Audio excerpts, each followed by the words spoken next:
Hello, I'm Anne Flaherty. This interview is for a three-part literature and music series of interviews for the Irish Cultural Centre in Hammersmith, London.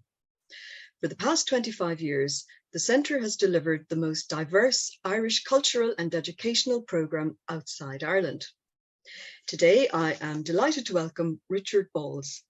Richard is a journalist and author, and he spent at least 20 years, I think, working in Irish journalism before moving back to the UK, where he lives in Norwich. And he is the previous author of a book about Ian Dury, as well as a book about stiff records.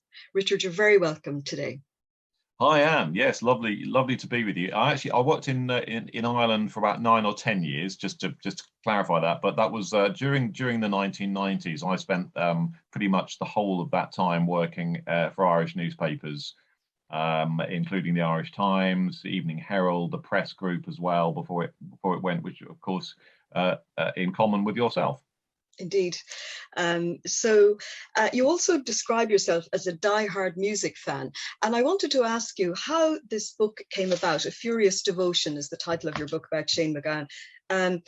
There have already been several books written about Shane, as well as documentaries and films. What was it, Richard, that you thought needed to be done to bring the story further? Well, I think a couple of things really. One was that obviously a lot of time had passed between those books. So I think one of the most recent ones was Victoria Clark's Shane's Partners book, which came out in the early 2000s. So knowing this book would come out in around 2020, 2021, a lot of time had passed. And actually in recent years, there's been quite significant things have happened in Shane's life. He got married.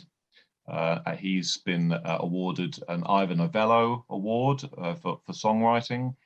He had his 60th birthday celebrations at National Concert Hall in Dublin.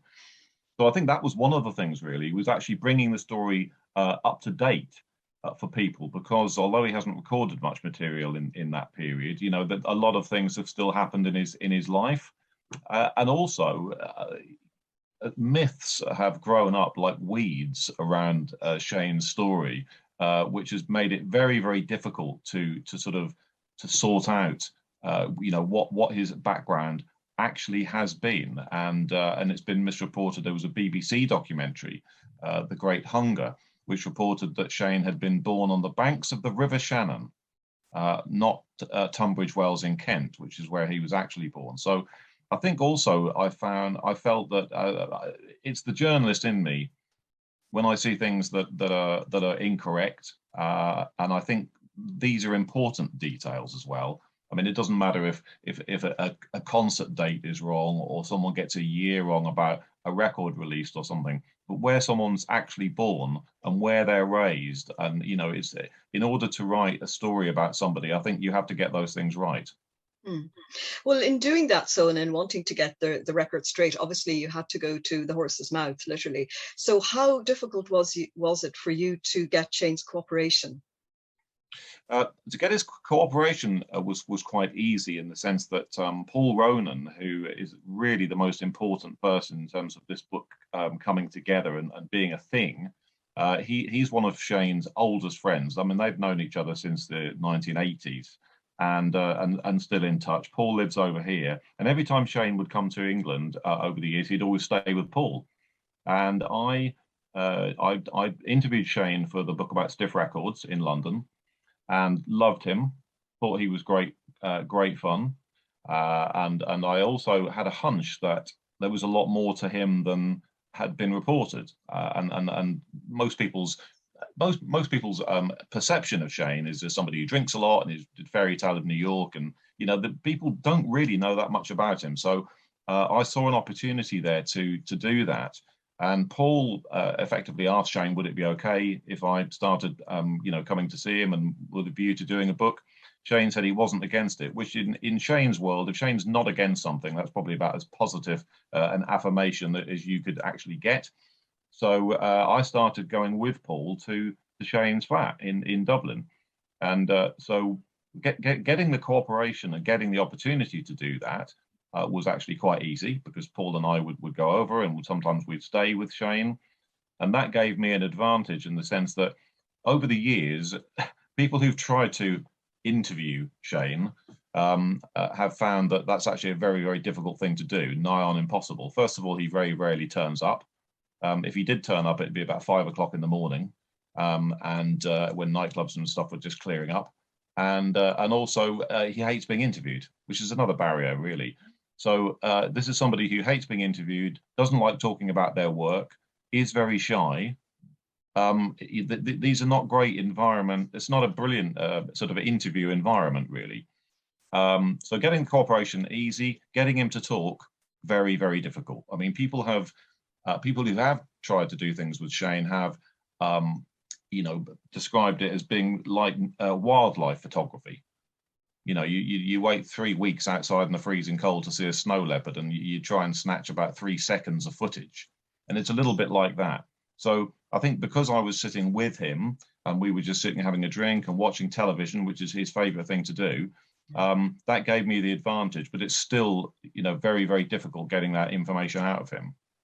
So how long did you spend then traveling over and back to Dublin and, talking to Shane and to Victoria and to other people who knew him? Well, I mean, in terms of going over to Ireland, I think I went over about 5 times. I live in Norwich, and I travelled over 4 or 5 times. I went to Tipperary as well to see Siobhan and Shane's father Maurice, who is a wonderful man, absolutely great character. Big fan of his, and of course Siobhan. In terms of doing the rest of the interviews, I mean, I interviewed over 60 people for the book, and obviously that involved a lot of traveling around, huge amounts of time. Often just tracking people down takes time, but I believe that that's just my way of doing books. I mean, different authors have different styles of approach.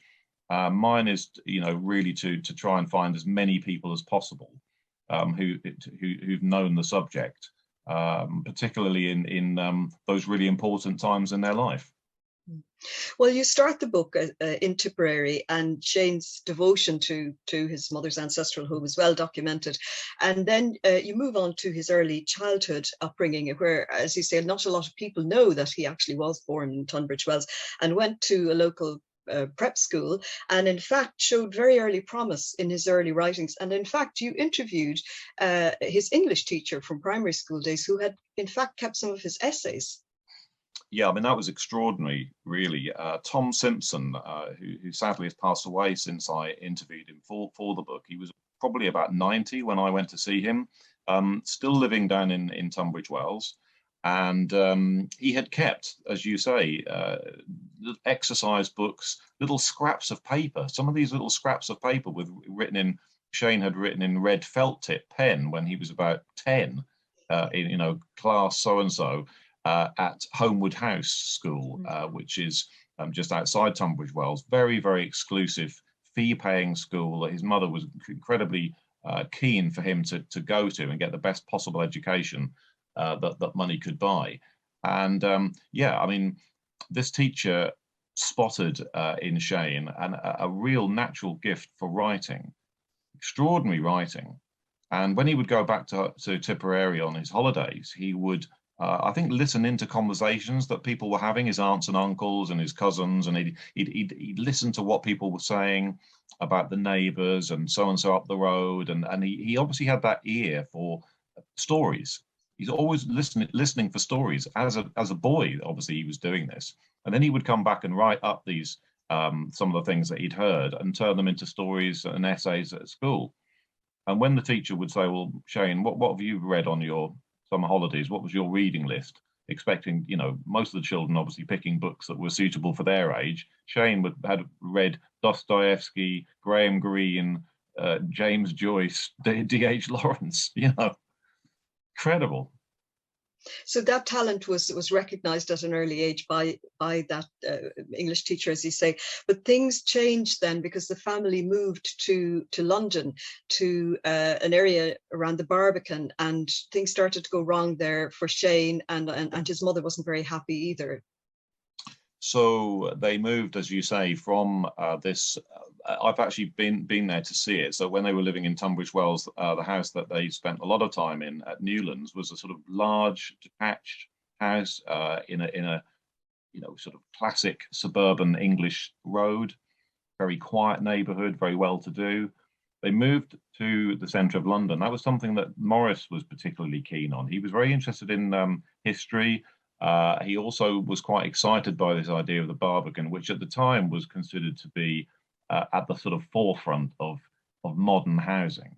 This was cutting edge accommodation at the time. So these flats, as we know, there's a number of blocks there. They were actually still being built when the McGowans moved in there. So they were living there with a constant sound of construction work going on around them. So not only that was dreadful for Therese, Shane's mother, because she was from a rural background in Tipperary, liked the peace and quiet, living in this kind of brutalist block, much closer to the centre of London, with all sorts of people coming and going day and night, mainly in and out of Shane's room, and this sound of construction going on. So that really played on her mental health, and so Therese became quite ill while they were living at the Barbican, and she just hated living there, really. Mm-hmm.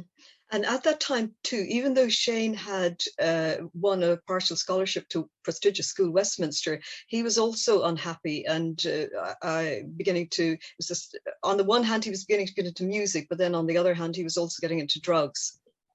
Yeah, I mean, Westminster was a really bad idea. I mean, I think that's I think most people probably agree on that, really.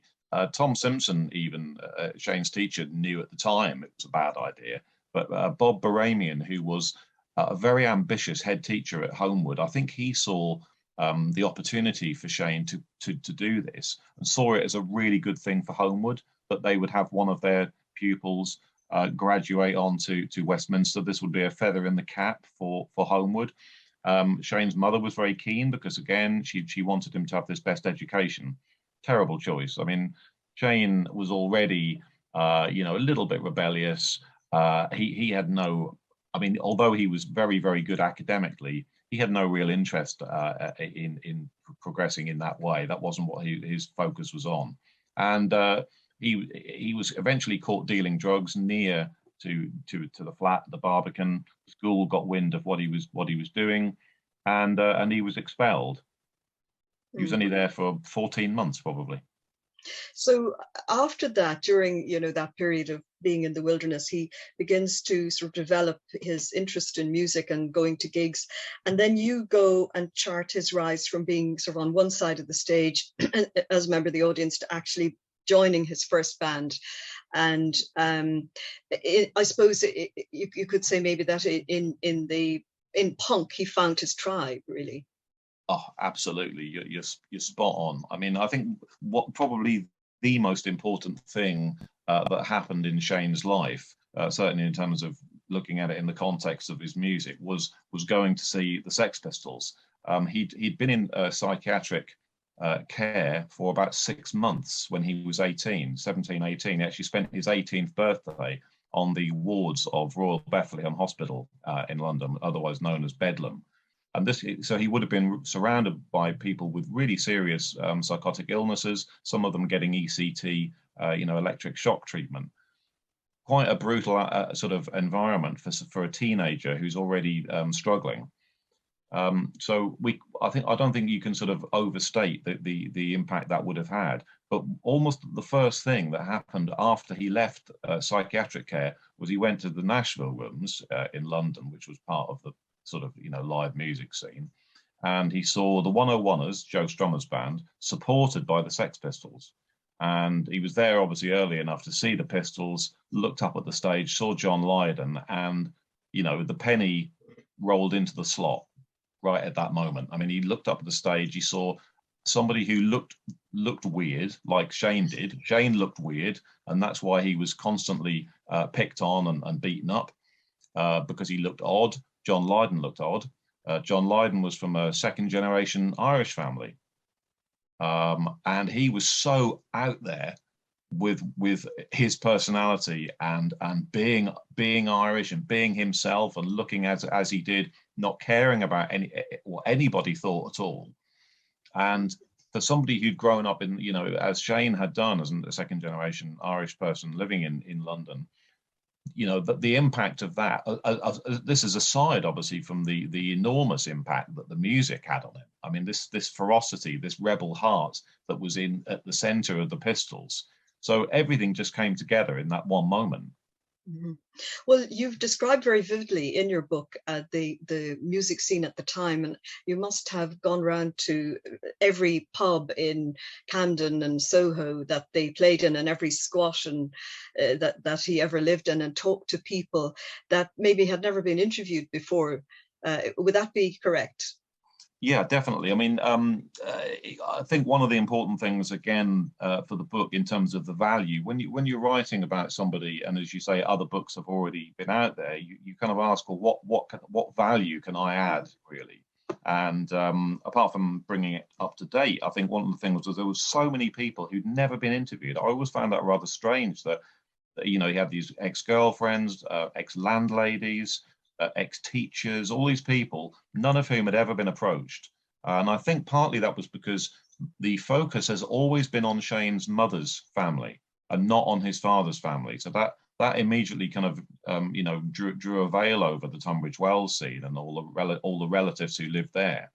So I was very, very keen to talk to people who'd never had a say, and also I was very keen to have female voices in the book, because a lot of rock books can be a bit blokey, for want of a better word.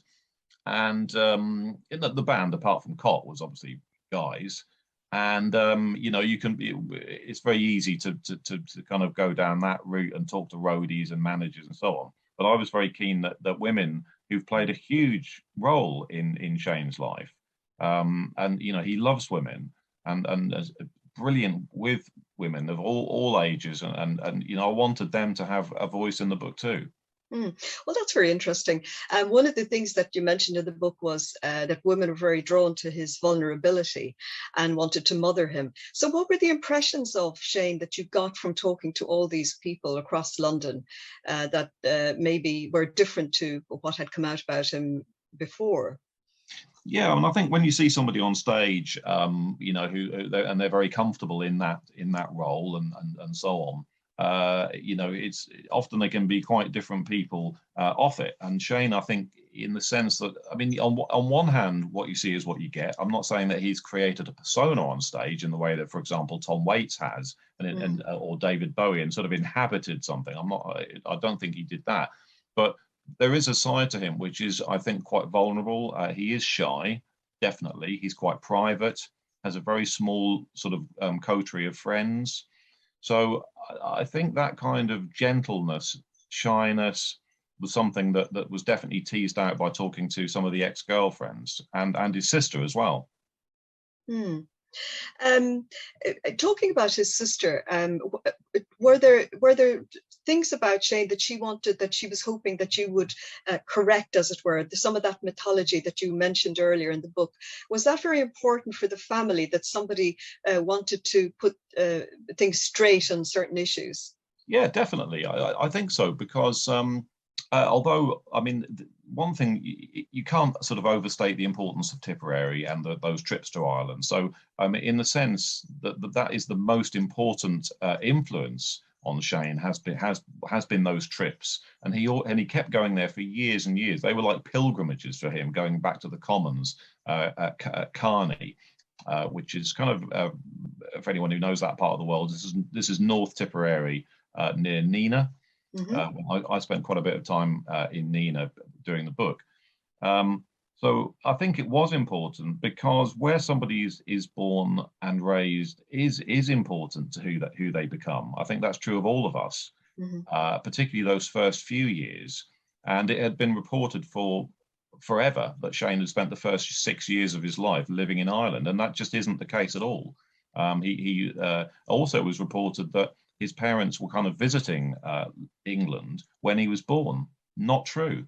They weren't visiting England. They'd actually moved, as many couples had done, looked for work, in the late 50s, I think 57, and were already living in England and were settled when he was born. So that wasn't right either. So definitely was important for the family. You mentioned there that side of his personality, the vulnerability, etc. And I think that poetic side comes out in many of his songs, isn't it? That he's very well able to capture, say, for example, the sense of loneliness of the emigrant. You know, it's that kind of, in something like Dark Streets of London, where you have the rain and the cold and no money, and it's a London of pubs and bookies. So he's very tuned into people who are maybe on the margins, and then of course there is then on the other hand that kind of raw energy and fierceness then of his interpretation of Irish ballads. What do you think was the essence really of his appeal, not just to young Irish people in London, but just to the wider music population and audience? Well, I think, I mean, speaking as somebody who's English, I don't have any, despite having lived in Ireland for a long time, for the whole of the 90s, I don't have any Irish connections at all, no family connection. So when I saw the Pogues supporting Elvis Costello and the Attractions in 1984, that was in the UEA in Norwich, I'd never heard of the Pogues. That was literally the first time that I ever saw Shane MacGowan was at that concert, and I didn't know who the Pogues were. I remember seeing a poster that said "Red Roses for me," the Pogues. Didn't know what that was. So for me, as somebody who was growing up, I was a massive music fan, always watching Top of the Pops every week, buying records. I was about 17, I think, at the time, and for me, it was really a breath of fresh air, because this is when, you know, Duran Duran were on yachts, Wham was singing about Club Tropicana. This kind of escapism, I mean, that just did not speak to me as a teenager living in in suburbia in England. That just meant nothing to me at all. And all of a sudden there was this gang of people wearing, you know, these kind of suits, black suits, and playing instruments that I'd never seen anybody play before. I mean, with the exception of Dexys Midnight Runners, that kind of music just wasn't around at all. And even Dexys weren't a sort of Irish band, or they weren't playing Irish music per se, whereas the Pogues clearly were. So that would have been my first ever introduction to Irish music. And in fact, it may be in a subliminal level that I moved to Ireland a number of years later because, you know, I got interested in Irish culture through the group. But secondly, I think in terms of the appeal to Irish people living in England, I think it was a sense of a band that they could say, this is our group. I know that Martin O'Malley in an RTE program that was a tribute to Shane, he's a former presidential candidate in the US and a former governor of Baltimore. And he basically said that, you know, this was a band that Irish people in America, the diaspora in places like Boston and New York, would say, this is our group. Finally, we've got a group that's ours. So I think there was a sense of the Pogues saying to people, be proud of your Irish identity. This isn't something to be, you know, to be ashamed of in any way, and be out there and be proud. And I think some of the gigs that the Pogues played were kind of cathartic. Yes, yeah, people always refer to the energy, almost a kind of a fearful energy, because you never quite knew what was going to happen next. And when you talk there about the appeal to the Irish in America and to the Irish in London, particularly, you know, to kids who were brought up here of Irish parents, I suppose maybe the appeal to them was that the old songs were being taken to a new level with a different energy, because the old songs that their parents' generation looked to were, you know, didn't speak to them. So it was really just a whole new different interpretation that gave that kind of everything. Definitely, you're absolutely right, and I think it's quite interesting how, in a way, that the Pogues were, how they were received in Ireland, for example, at the time, because they weren't an Irish group. You know, this is another thing that's part of the kind of mythology. You know, this one of the most famous. If you said to someone, name the most famous Irish band, they'd probably say, they might say U2, and then the Pogues. The Pogues weren't an Irish band. There was when they formed, there wasn't a single person in the group who'd been born in Ireland. Most of them were from England. So I think that's why you had that kind of fierce energy as well, because part of it was like, for example, Shane's anger. He had a lot of anger at that time and earlier about the fact there were troops, British troops in Northern Ireland. That was something, and he knew about his family's Republican connections. So, you know, Shane was kind of in terms of what was going on in his head. It's very important, I think, to appreciate it was through that kind of prism of second generation Irish looking across at Ireland and looking at all these things that made the Pogues what they were and interpret Irish music in the way that they did. Well, he certainly wasn't. He didn't hold back on his views, and he often got beaten up for them as well. Isn't that true? Yeah, definitely. I mean, I think he got beaten up very badly, quite often. He was left, you know, lying in a pool of blood, I think, in the toilets at the Electric Ballroom in Camden, and I think that he got attacked in there twice. Girlfriends who I interviewed recalled, you know, in terrible detail about how he was assaulted a number of times, and I think that was partly because he was talking about the IRA. And of course, this was at a time when there was a sort of mainland bombing campaign going on. The Pogues were actually on the road touring with Elvis Costello when the Brighton bombing happened. So, you know, when he was in the Nips and around the punk scene, talking about the IRA in a positive way, that was not, you know, that was a dangerous thing to be doing. Well, as you say, they were on the road, they were incredibly popular, and there are so many famous songs associated with them. But Fairy Tale of New York is still the big one that people talk about, and obviously even, you know, younger generations have been exposed to it because it's played everywhere every Christmas. But can you tell us a little bit about how that came about and about that first that trip to America? Yeah, I think the songs. I understand that the songs' roots really were in. I think a bet that Frank Murray had, who used to be the manager of the Pogues. I think he sort of said, "I bet you can't do a Christmas song." You know, there was I think the gauntlet was kind of thrown down. So Jem and Shane thought, right, okay, we'll see what we can do, and so they started working on something. And Jem was very involved as well. He started working a kind of story out. That involved sailors, I believe, or something like that. And then the song, and then Shane was putting his thoughts into it. And it actually took about 2 years or more for that song to actually reach what we now know and what's played in every single shop. And you can't, in every radio station, you can't get away from it at Christmas. And initially, I think when Shane had the idea of making them emigrants and setting it in New York, was a stroke of genius, really, because although it's a Christmas song, it really is a story of loneliness, unfulfilled ambitions and dreams of the emigrants through the emigrants' perspective. You think of all those people over the years who sort of arrived at Ellis Island and, you know, would have had these, you know, great hopes of a new life. And so, you know, in some cases that might have happened. But of course, Shane knew a lot of people who were on the street, who'd been through very, very difficult times. He associated in London with a lot of people who were on the margins, as you very well put earlier.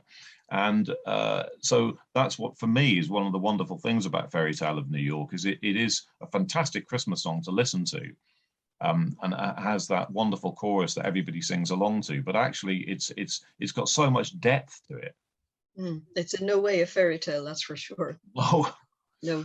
And that brings me on to the subject then of Shane's addiction. And you don't shy away from discussing this in the book. And I wanted to talk to you about the impact of his addiction on his loved ones, on his parents and his sister Siobhan, and of course on his now wife Victoria, as well, of course, as friends who helped him along the way.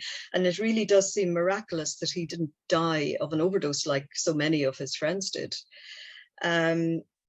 Can you talk to us about that and what they said to you and how they've coped with that?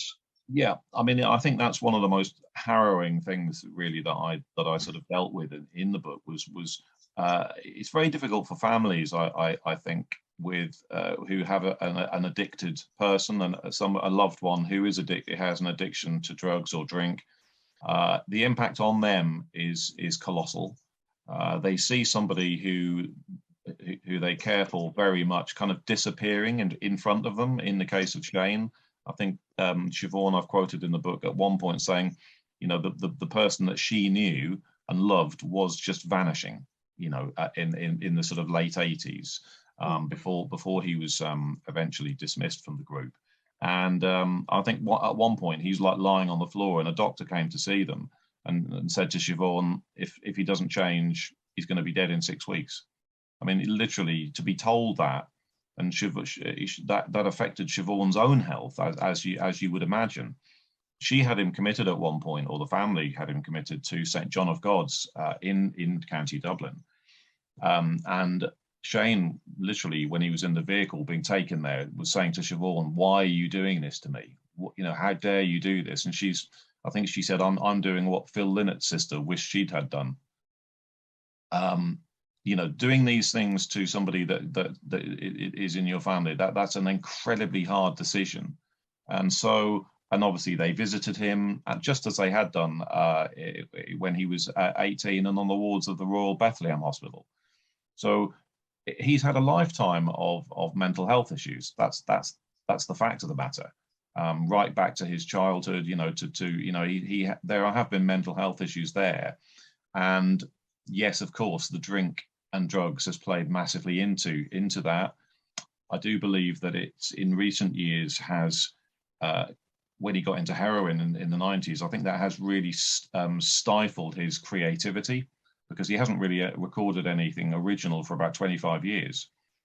And you have to kind of wonder what the reasons for that are.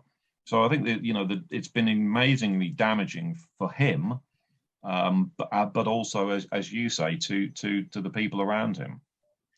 That heroin issue was the subject of a famous row between himself and Sinead O'Connor after she reported him to the police for taking heroin, and there was a very famous Late Late Show interview with Pat Kenny about that, and where, of course, initially it was very widely publicised. He was very angry with her, obviously, but in later years, he actually turned that around and said that it was the beginning of the end of him taking heroin, and he actually thanked her for it, and they renewed their friendship. Am I right? Yeah, absolutely. I mean, I spoke to Sinead O'Connor at length for the book, and she was incredibly helpful, I have to say. It was very interesting speaking to her, because she's so forthright as well. And I think there is an honesty in the book. Well, certainly I tried my best to be honest in the book, and not shy away from the difficult things. And the lowest point I think Shane was at was that period in the 90s, around the time of the Popes, really, because if people thought the Pogues were bad, that was a Sunday school outing compared to the Popes and what they got, and that's really where the heroin kicked in. And that is just the lowest you can get, really, when you're just spending your days just snorting lines of heroin in a flat, and then other people coming in, and there were people who died in Shane's flat, and ambulances were being called regularly because people were overdosing. This is as low as it gets, and certainly it had a terrible effect on Shane. And I think he was lost in that time, really. And I think Sinead O'Connor, although it was unpopular, I think she did do him a favour. Definitely. I think maybe she's the only person who would actually have the guts to actually do that. And just went round to Kentish Town police station and said, "Look, I'm trying to help my friend here." It could have had quite serious ramifications, because if he'd had a conviction as a result, he wouldn't have been able to go to the United States. And I think I've written in the book about one of his ex-girlfriends was a solicitor, and he got her on board, and she helped, I think, to ensure that he got a caution, which meant that he could continue to travel. Mm-hmm. And was it around that time that he went to the Priory then, so that he could undergo rehab. And I think Victoria was also in there at the same time because she was suffering from depression, which is probably understandable given what she was living with. Yeah. So very difficult days for them. But as Yeah. someone now who's spent a lot of time with Shane and Victoria in Dublin in the last few years, how would you describe his life now? I mean, he's in his early 60s. Yeah, I mean, he's 64 on Christmas Day. Of course, his birthday. Not only is he synonymous with Christmas through fairy tale of New York, but he's also born on Christmas Day. Maybe that's where the sort of Messiah complex. No, that's unfair. But I think they are a really great couple, despite the fact that they are very different people. They are a great couple. They were both really generous to me, and I really enjoyed spending time with both of them. I interviewed Victoria at length towards the end of writing the book, and she was very helpful as well. And she had some great insights, of course, into who Shane is. He's not in great shape physically, so it's difficult now for him to really do much because he hasn't walked probably for about 5 or 6 years now. He had a bad fall, didn't he, in 2015? Yeah, so he hasn't, and what happened, you get various different reports about that, but I mean, essentially, I think his pelvis was treated, and I think that improved things, but his hip was, he never underwent the operation that he really needed on his hip, and that's really not an operation that any doctor in Ireland wants to get wrong, and I think that Shane probably didn't do the things that maybe would have been required in order to prepare himself for that operation, etc. Then you'll get different views about that. But what we all know is that he hasn't had that operation, and yeah, that fall unfortunately has meant that he's very limited in what he can now do. Mm. And is he doing any songwriting or any writing at all? I mean, the time I spent with him, I didn't really see him doing any writing, but I do know that he's been in the studio even in recent months. I think he would have been in more if it hadn't been for the pandemic. Oh yes. But he has been in the studio. So I think that's a good sign because it's showing that despite the fact that he's got physical disabilities, clearly there is a desire to still to record music. Well, despite all the difficulties down through the years, he's a very well loved and highly regarded man. And I think that was recorded in the Lifetime Achievement Award he got on his 60th birthday when celebrities from all over the world, from the worlds of acting as well as music, came to pay tribute. Why do you think he has that enduring appeal for people? It's a really good question. I suppose he means, different things to different people, I guess. I think one of the things is that people who do meet him, he is a really lovely guy. Mm-hmm. There are a lot of musicians that you meet who don't fall into that category. And if you're a big fan of theirs, that you come away feeling rather disappointed. Shane is the opposite of that. I mean, he'll talk to anybody. He'll sit in a pub, and if so, you can go over to him and he won't send you away. So I think that he is a genuinely nice guy. Really cares about other people. He's a sort of humanitarian. But of course, not everyone has met him and spent time with him. I think the music is timeless. Mm-hmm. The music, to me, speaks to old Ireland. I think that's one of the things I'd learned about Shane, I believe, is that it wasn't writing about the Dublin or the Ireland or Tipperary even of the time in which he was writing, i.e. in the 1980s or 90s. He was writing about old Ireland. That's what really chimes with Shane, those old values. I mean, if you sit him down with elderly people, he's brilliant. It won't be anyone better. Because he just loves that old Ireland, has great respect for people who are older, and it was the old music that the Pogues expanded. It was that tradition that the Pogues expanded really. So I think ultimately the answer to your question, although I've rambled a bit there, is that the songs are timeless. They have wonderful tunes. Bruce Springsteen said recently that he thought his own music wouldn't be listened to much in the future, whereas he said he thought Shane's music, people would still be listening to it in 100 years' time, which is quite extraordinary, isn't it? Amazing thing to say. And then you listen to Fairy Tale of New York and you think, yeah, he's probably right. Well, Paul Simon said on the Late Late Show, I think, that he captured the soul of a nation. He captured the soul of Ireland, and he's been described as a poet, a punk, an Irishman, and an outsider. Do you think that's a good description of him? Perfect. I think it's a perfect description. Definitely outsider. I think the Pogues were a group of outsiders. As a band, that was another one of the reasons why you had that kind of spirit that came out of the group, that kind of ferocity and passion. Definitely a poet, no question. And you only need to look at his homework from Homewood House School to see that actually went, right back. In fact, I've actually got here, might be of interest, is this book here, which is Children as Writers. Mm-hmm. And early 70s, award-winning entries from the 12th Daily Mirror Children's Literary Competition. And it was one of Shane's stories that he wrote at Homewood House that won a prize and ended up in this book. Definitely a poet and punk for sure. I mean, I think there are very few people around that nowadays you'd say are genuine punks, and Shane is definitely one of them. Mm.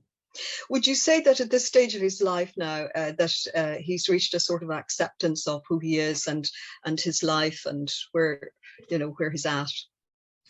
I think so. On one level, I've always been quite impressed, actually almost inspired really, by how he copes with his physical difficulties at the moment. I used to sit there and think, gosh, I'd be so depressed and down if I was like that. He doesn't seem to be. It doesn't seem to affect him in that way. So yes, on that level, I think he is kind of, there is an acceptance of where he is. I think there are things from his past that maybe he hasn't ever properly dealt with in his head. And that may be why he sits and watches TV all day and just lives and appears to sort of live through the things that he's watching. Loves violent films. I mean, gosh, if I see another violent film again after sitting with him, it'll be one too many. I mean, he'll watch The Godfather all the way through, and then immediately start watching it all over again.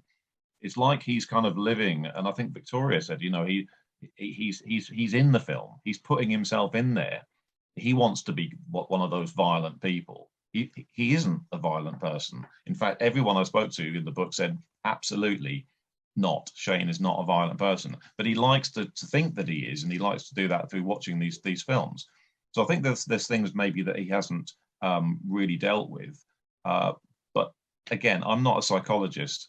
He's probably a psychologist field day, and I think that he has accepted, I think, who he is and where he's at. Yeah. I suppose there's a certain amount of stability to life now because the family have moved back to Ireland, and so he's got. I know his mother passed away a few years ago, but his father Morris is still there in Tipperary, and Siobhan, his sister, they're very close. And of course, he's got Victoria to look after him. They did finally marry a few years ago after 3 decades together. Yeah. So, and in terms of the other band members, is there still a friendship between them all? Do they keep in touch and come over and visit him? Yes, I mean, Jem Finer is the one who spends easily the most amount of time, and he's a really, really genuine man, lovely guy, very helpful to me with the book. He goes to see Shane regularly, almost probably monthly. So they spend a lot of time together. James Fernley lives in America. They're not really in touch very much. Terry Woods lives in Ireland, and I think he sees him sometimes. With the book, 2 or 3 of the members of the Pogues wouldn't take part in the book, and that that as an author you find that happens, and they'll have their own reasons for that. But certainly when the 60th birthday celebrations happened at the National Concert Hall in Dublin, Cotler Reardon was there, Spider Stacey, and other members of the Pogues, Terry as well. Mm-hmm. Mm-hmm. Well, it's a very frank and extensive biography, and one thing that I really enjoyed too were the photographs, really interesting photographs of him from childhood and up to his time in London, and really an amazing amount of work that you put into it, Richard. Thank you, Anne. I mean, I really appreciate that. And I mean, one of the things I always try to do is put a lot of effort into the pictures, try to find images where I can that no one has ever seen before. I was comparing the images that I'd been given with previous books and trying to make sure that what people were seeing were new. A Furious Devotion, the authorised story of Shane McGowan, and it's published by Omnibus Press, available in all good bookshops, as they say. And I just wanted to ask you what your next project was before we finish the interview.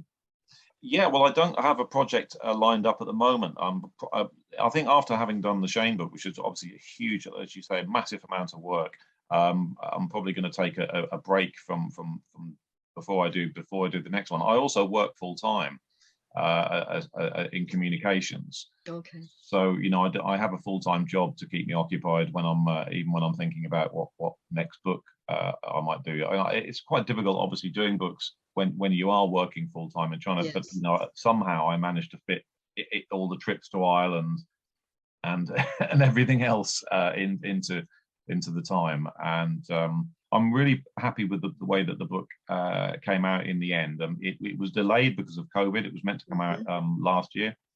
It got shelved along with a lot of other titles, quite understandably.